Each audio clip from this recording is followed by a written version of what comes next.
ที่สลิงแล้วมันตัวทุกสายความไวมันต่างกันและทุกครั้งเขาจะมีไลท์หนึ่งในขาในฟังนะครับแล้วก็จะให้สัญญาณ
เราซ้อมเมื่อยก่อนเหรอ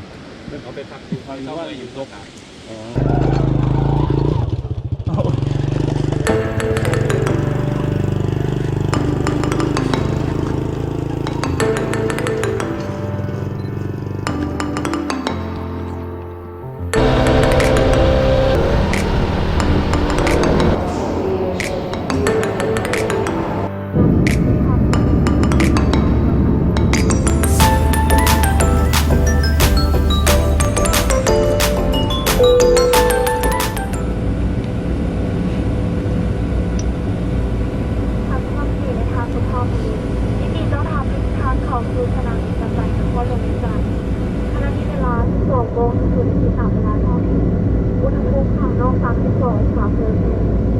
เพื่อความปลอดภัยกรุณาห้ามจับบนนั้นของทางอย่างรถที่จบ